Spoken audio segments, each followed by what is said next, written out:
The envelope, I turned 24 that night. The restaurant smelled of grilled steak and garlic butter. And for a few moments, it almost felt like a celebration. My parents had gone all out, insisting on booking a private room, ordering wine and clinking glasses.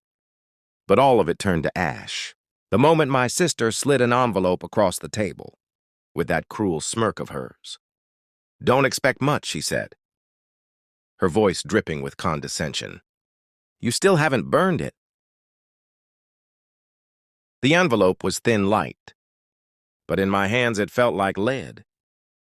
Everyone was watching Mom with her confused frown, Dad with his polite half-smile, waiting for the family joke to land.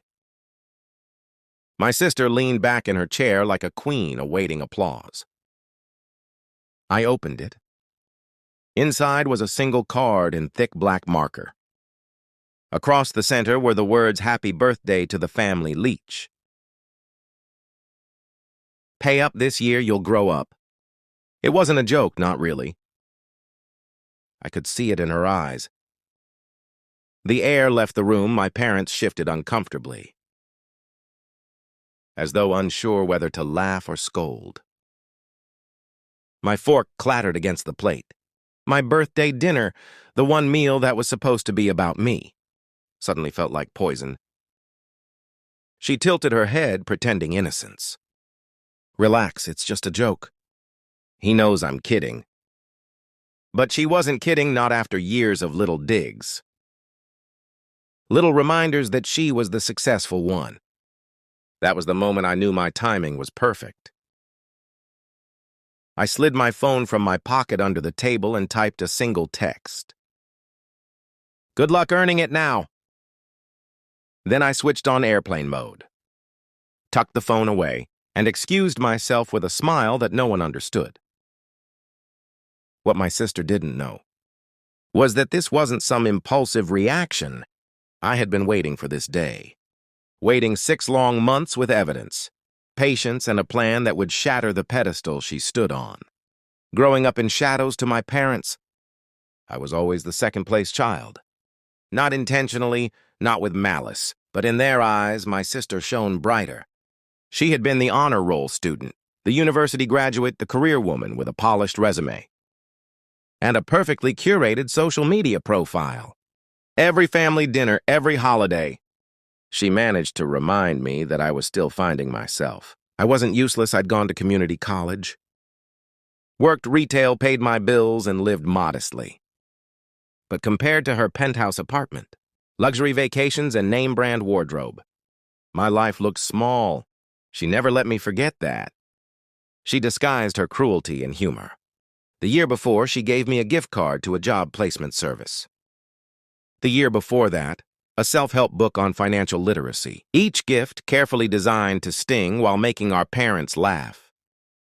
But this birthday, this one was different. She'd crossed a line, the discovery. 6 months earlier, I stumbled onto her secret.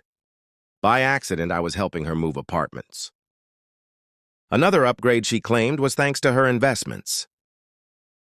One of her file boxes split open, spilling papers across the hallway floor. Bank statements, contracts, invoices. Most looked ordinary, until I noticed payments from companies I'd never heard of, amounts far too large for her salary. Curious, I tucked the odd ones into my bag. Later at home, I combed through them. The numbers didn't add up. Her official job was as a marketing coordinator at a mid-sized firm. Decent salary, sure, but not enough for the lavish life she flaunted.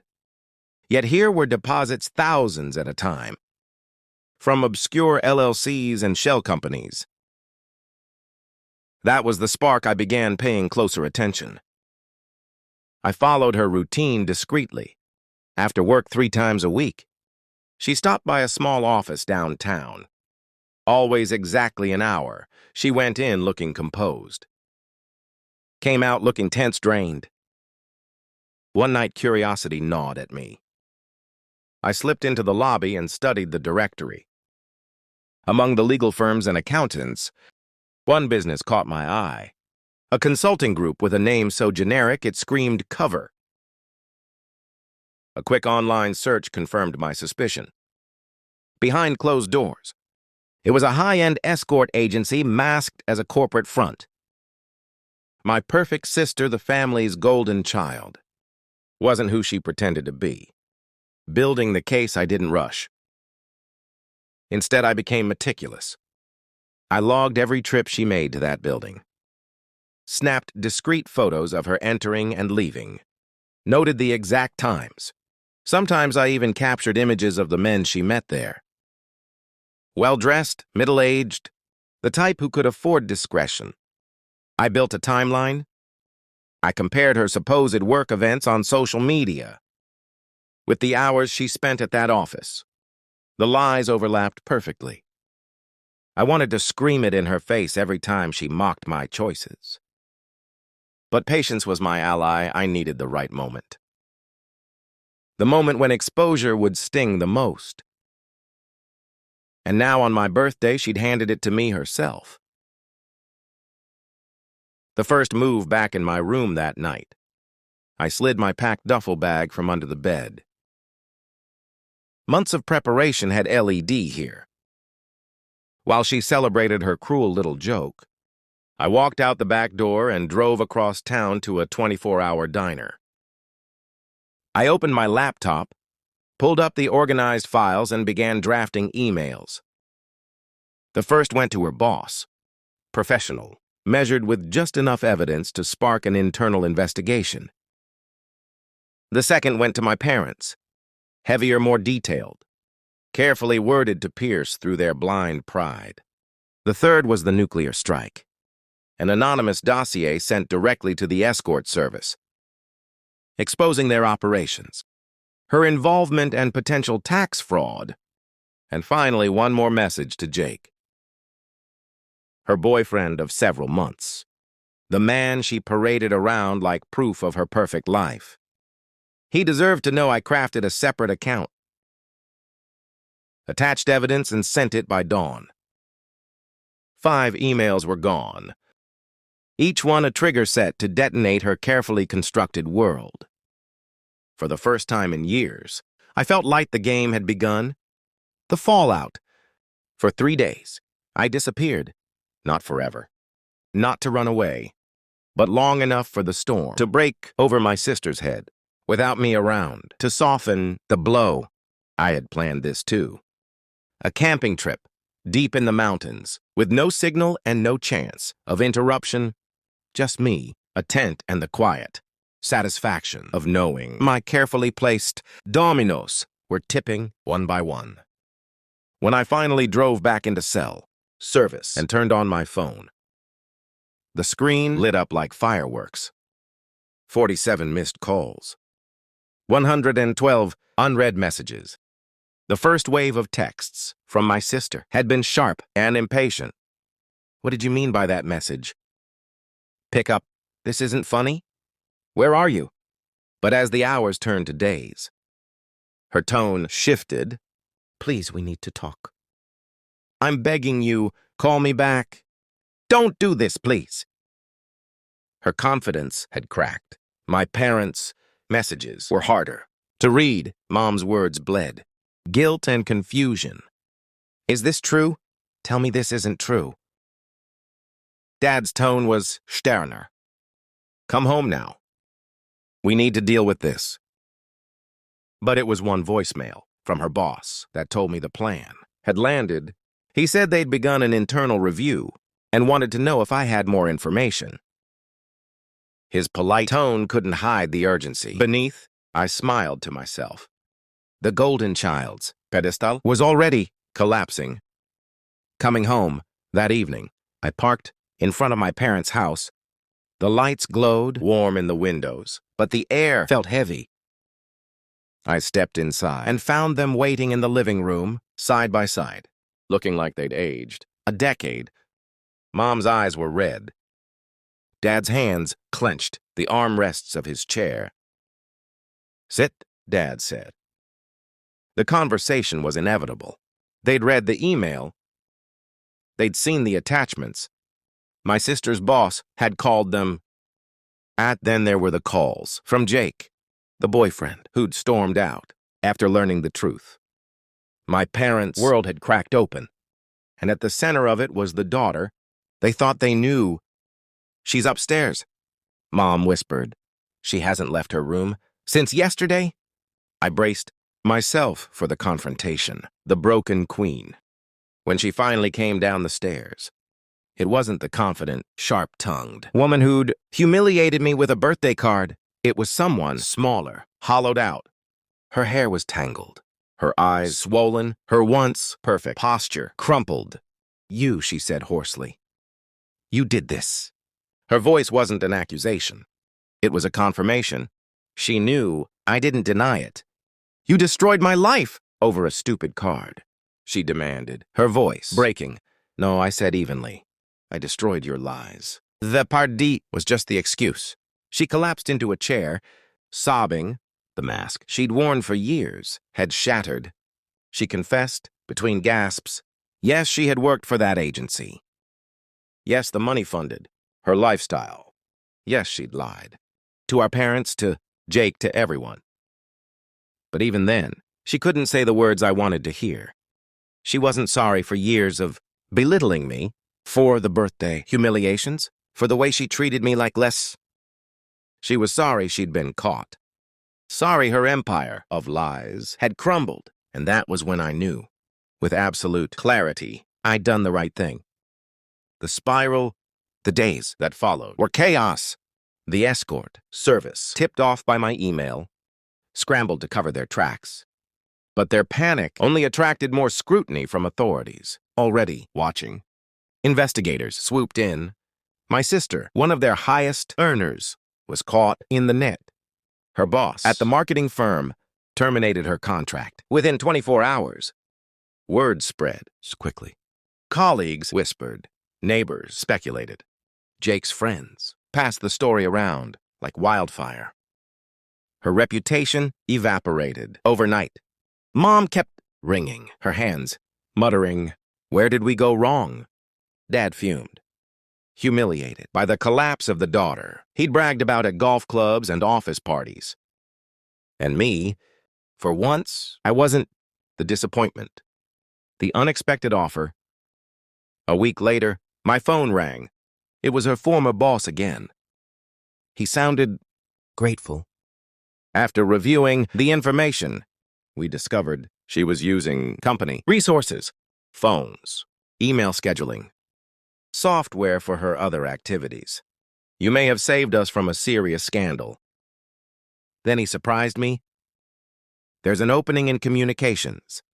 I think you'd be a good fit." Interested, I didn't hesitate. For the first time in years, someone outside my family saw value in me. My first day at the new job, I walked past her old office. Her desk was stripped bare, her framed certificate stacked in a box, the shrine to her false success, reduced to cardboard and dust. I started small, emails, presentations, minor projects. But my supervisor soon noticed I had a knack for writing that felt real, unpolished in a way people trusted. Within weeks, I was handling bigger accounts. Within months, I had been promoted twice. Irony had given me the very success my sister mocked me for lacking, handed to me on the ruins of her empire. Confrontation.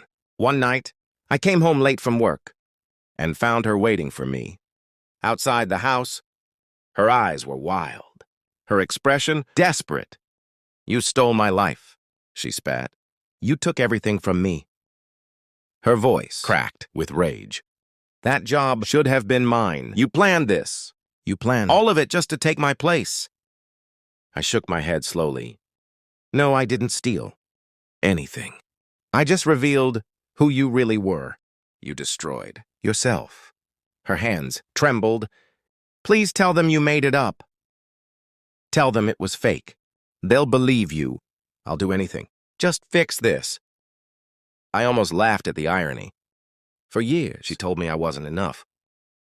Now she begged me to rewrite reality for her, but I didn't It's too late, I said quietly. The evidence is real, and the consequences are yours? She broke, then truly broke. With a final sob, she turned and left, dragging her suitcase to a friend's car. And for the first time in my life, the house felt peaceful, pay a new beginning. Weeks turned to months. I adjusted to my new job, to colleagues who respected me, to parents who finally saw me as more than the family. Screw up! Meanwhile, the storm around my sister worsened. Investigators built their case. Her lawyer negotiated a plea deal. 6 months in minimum. Security, hefty fines. Cooperation with prosecutors. It wasn't the worst outcome she could have faced, but it was far from the golden image she once flaunted. The night before she was due to serve her sentence, she called me. Her voice was different, fragile, small. "I've had time to think," she whispered. "I'm sorry, not for being caught, for the way I treated you all these years. I needed someone to look down on, and you made it easy, but I was jealous. Too, you were happy with so little, and I couldn't understand it." I didn't answer. Right away, part of me wanted to forgive her, to let the wounds start to heal. But another part remembered every birthday, every dig, every moment she'd stolen my dignity to inflate her own. "I appreciate the apology," I finally said, "but I'm not ready to forgive you." "Not yet." She was silent for a long moment. Then softly, she said, "Fair enough." And the line went dead. The aftermath. 6 months after my birthday, I sat at my desk in a bright corner office, typing an email to a client. Outside the window, the city buzzed with its usual rhythm. Traffic lights, changing, people rushing home, the skyline turning gold. In the late afternoon sun, my life looked different now. I had a steady job, co-workers who respected me, and parents who no longer introduced me as our son, who's still figuring things out. Instead, they asked me for advice, bragged about my progress, and invited me to dinners, where I was treated as an equal. The irony wasn't lost on me. For years, I'd been the background character in my sister's story, the foil to her success. Now her story had collapsed, and mine was finally being written. My sister's sentence. When the judge announced her sentence, 6 months in minimum, security, proof in, and probation. My parents looked shattered. Mom cried, quiet, in the courtroom. Clutching Dad's hand, Dad sat rigid, his jaw locked, his pride wounded deeper than he would ever admit. My sister didn't cry. Not then. She stood straight, shoulders squared, as if determined to salvage some dignity from the ruins. But her eyes betrayed her. They flickered with the knowledge that the empire she'd built was gone.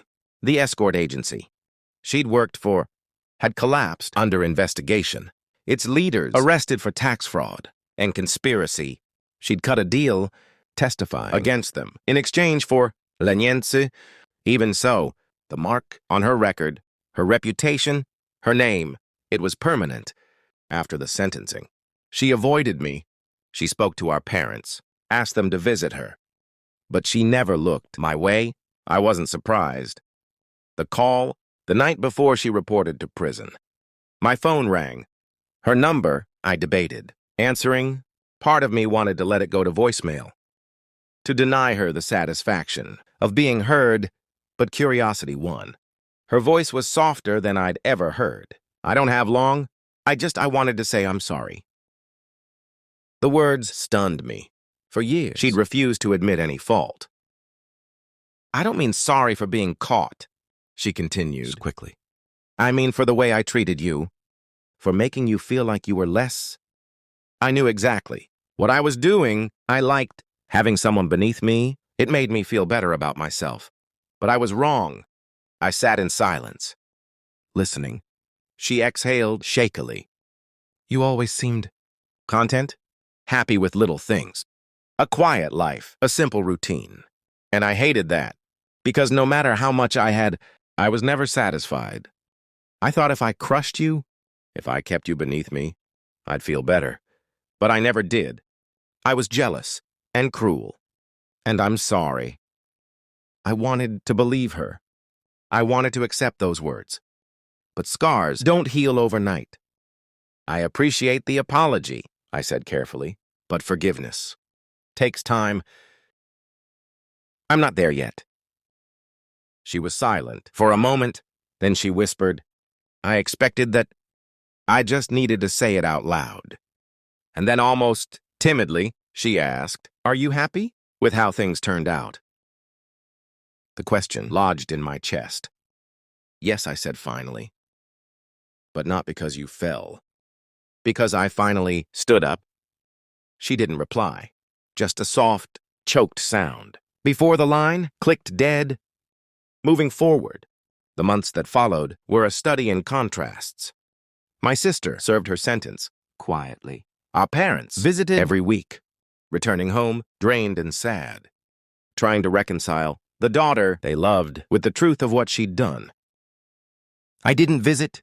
I wasn't cruel. I didn't celebrate her downfall, but I wasn't ready to pretend either. Boundaries mattered. After years of swallowing humiliation, I finally understood that loyalty didn't mean tolerating cruelty at work. My life bloomed. I earned another promotion, took on larger projects, and even began mentoring interns. People respected me not for being flashy, but for being steady, dependable, real. It was a new feeling, worth built, not on comparison, but on contribution. At home, my relationship with my parents shifted too. They no longer introduced me with apologetic laughter.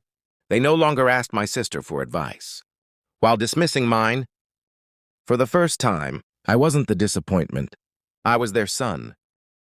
A year later, the following year, on my birthday, there was no fancy restaurant, no grand display, just dinner at home with my parents, a cake on the table, and laughter that felt genuine. When I went upstairs, later I opened my desk drawer. Inside, resting among pens and paper clips, was the card my sister had given me 12 months earlier. Happy birthday to the family leech. Pay up this year. You'll grow up. The words that once felt like a blade now looked almost comical. She had meant to wound me, to remind me of my place beneath her. Instead, she'd given me the push I needed to take control of my life. I didn't keep the card as a trophy of revenge or even as a warning. I kept it as a reminder of transformation. Because she had been right, in a way, it was time for me to grow up. But growing up didn't mean climbing some ladder of status. It meant refusing to be diminished. It meant standing tall in the face of cruelty. It meant recognizing that my worth was never hers to define. Reflections. Sometimes I wonder if she'll rebuild when she gets out. Maybe she'll learn from the collapse, become the person she pretended to be. Maybe not. That's her journey now. Not mine. For me, the path is clear. I've built something real, work I enjoy, respect I've earned, peace I never thought I'd have. And when I look at that card, I don't feel anger. I feel gratitude. Because in trying to destroy me, my sister gave me the best gift she ever could.